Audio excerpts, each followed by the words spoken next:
नमस्कार। आज हम अध्ययन करेंगे आयकर विषय के अंतर्गत मकान संपत्ति से आय। मकान संपत्ति से आय से क्या तात्पर्य है?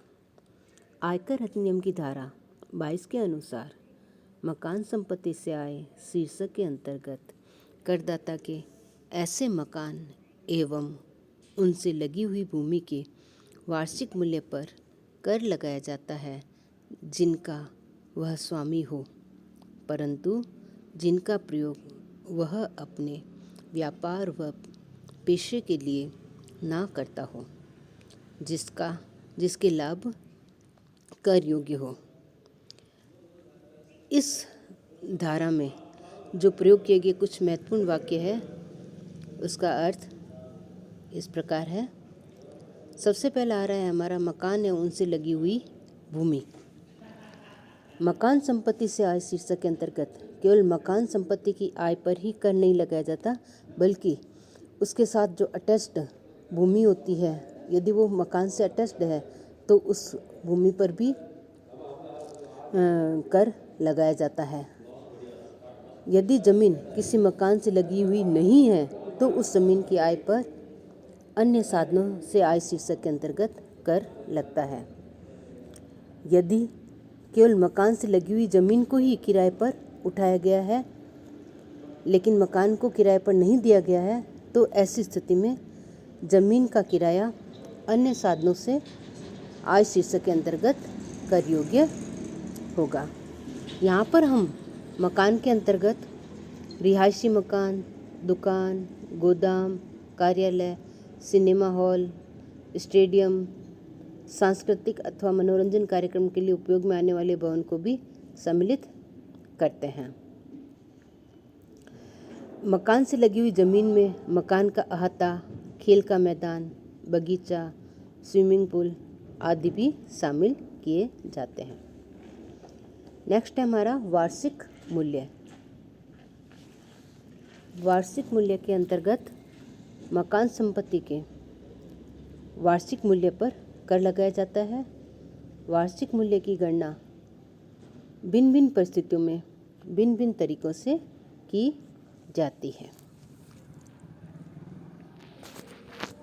थर्ड हमारा जिसका प्रावधान आ रहा है, करदाता मकान संपत्ति का प्रयोग अपने व्यापार अथवा पेशे के लिए नहीं करता हो। यदि कोई करदाता अपने किसी मकान का प्रयोग अपने किसी व्यापार अथवा पेशे के लिए करता है जिसकी आय कर योग्य है, तो ऐसे मकान संपत्ति की अनुमानित आय पर कर नहीं चुकाना होगा। साथ ही उसकी व्यापार तथा पेशे की आय की गणना करते समय अनुमानित किराए की कटौती भी स्वीकृत नहीं की जाएगी। चौथा हमारा इसमें जो महत्वपूर्ण नियम है या वाक्य है, वो है हमारा करदाता मकान संपत्ति का स्वामी होना चाहिए। मकान संपत्ति से आय शीर्षक के अंतर्गत केवल उसी मकान संपत्ति की आय को ही सम्मिलित किया जाता है जिसका करदाता स्वामी हो। कभी कभी करदाता किसी मकान संपत्ति को किसी अन्य व्यक्ति से किराए पर प्राप्त करता है और दूसरे व्यक्ति को उससे किराए पर उठा देता है। इस प्रकार किराए पर ली गई संपत्ति को किराए पर उठाने से होने वाली आय मकान संपत्ति की आय नहीं कहलाती है, वरन वह अन्य साधनों से आय में शामिल की जाएगी। इसी प्रकार यदि कोई करदाता कोई मकान पट्टे पर अथवा किराए पर लेता है तो वह मकान को स्वामी नहीं माना जाएगा, और इस प्रकार किराए पर उठाने से होने वाली आय को हम अन्य साधनों से आय शीर्षक के अंतर्गत ही कर लगाएंगे। अब इसमें कभी कभी ये होता है कि मकान संपत्ति का माना गया स्वामी, कभी कभी परिस्थिति ऐसी होती है कि करदाता मकान संपत्ति का वैधानिक स्वामी तो नहीं होता है, परंतु आयकर अधिनियम की विभिन्न व्यवस्थाओं के तहत उसको मकान संपत्ति का स्वामी मान लिया जाता है, और ऐसी मकान संपत्ति की जो आय होती है वो करदाता की आय में सम्मिलित कर ली जाती है। ये परिस्थितियाँ हमारी इस प्रकार है। पहली है, जीवन साथी को हस्तांतरित मकान संपत्ति। जीवन साथी को हस्तांतरित मकान संपत्ति। यदि किसी व्यक्ति ने अपनी कोई मकान संपत्ति अपने जीवन साथी को बिना प्रतिफल के हस्तांतरित कर दी है तो ऐसी मकान संपत्ति का स्वामी हस्तांतरणकर्ता को ही माना जाएगा तथा ऐसी मकान संपत्ति की आय को हस्तांतरणकर्ता की आय में शामिल किया जाएगा। लेकिन मकान संपत्ति का हस्तांतरण अलग अलग रहने के समझौते के अंतर्गत किया गया है तो हस्तांतरणकर्ता को उस मकान संपत्ति का स्वामी नहीं माना जाएगा। नेक्स्ट आ रहा है हमारा अवयस्क बच्चे को हस्तांतरित मकान संपत्ति। यदि कोई व्यक्ति अपनी कोई मकान संपत्ति किसी अवयस्क बच्चे जिसमें विवाहित पुत्री को छोड़कर बिना पर्याप्त प्रतिफल के हस्तांतरित कर देता है तो उस मकान संपत्ति का स्वामी हस्तांतरणकर्ता को ही माना जाएगा और ऐसी मकान संपत्ति की आय को हस्तांतरणकर्ता की आय में शामिल किया जाएगा। नेक्स्ट आ रहा है हमारा अविभाज्य संपदा। अविभाज्य संपदा हिंदू अविभाजित परिवार से संबंधित होती है जिनके सदस्यों का विभाजन नहीं होता है। तो ऐसी स्थिति में घर के जो वरिष्ठतम सदस्य है जिसके पास वो संपत्ति है वही उस व्यक्ति का संपत्ति का धारक माना जाता है और ऐसी मकान संपत्ति का आय उस व्यक्ति की आय में ही शामिल की जाती है।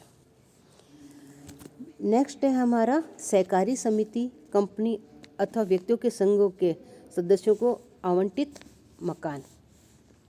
यदि किसी सहकारी समिति, कंपनी अथवा व्यक्तियों के अन्य संघ के सदस्य को समिति, कंपनी अथवा संघ की भवन निर्माण योजना के अंतर्गत कोई मकान आवंटित किया जाता है अथवा पट्टे पर दिया जाता है तो उस सदस्य को ऐसे भवन का स्वामी माना जाएगा और उस मकान की आय उस सदस्य की आय में ही शामिल की जाएगी।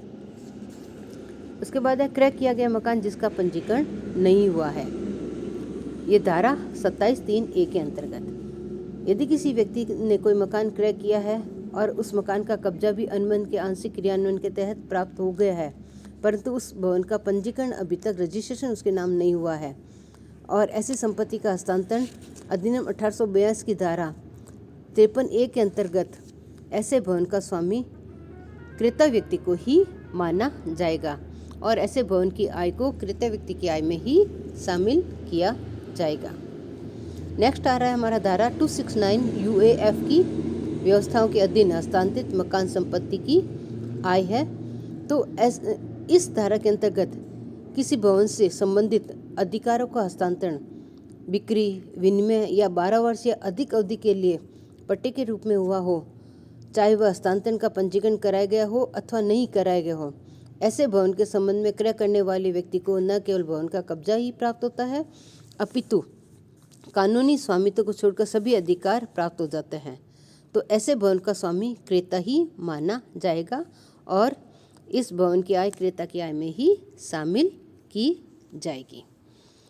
इसके संबंध में कुछ अन्य महत्वपूर्ण प्रावधान भी है कि यदि कोई पट्टे पर ली गई ज़मीन है और उस पर मकान बनाया गया है तो पट्टे की ज़मीन पर मकान बनाने वाला व्यक्ति ही उस व्यक्ति का उस मकान का स्वामी माना जाएगा और उसकी आय में ही ये कर योग्य आय मानी जाएगी। इसके अलावा यदि कोई विवादास्पद मकान का स्वामी है यानी किसी संपत्ति के संबंध में कोई स्वामित्व के संबंध में कोई विवाद है तो आयकर अधिनियम के उद्देश्यों के लिए ऐसी संपत्ति का किराया प्राप्त करने वाले व्यक्ति को अथवा उस पर स्वामित्व की हैसियत से कब्जा किए हुए व्यक्ति को उस मकान संपत्ति का स्वामी माना जाएगा तथा उसकी आय में ही इस मकान संपत्ति की आय को शामिल किया जाएगा। धन्यवाद।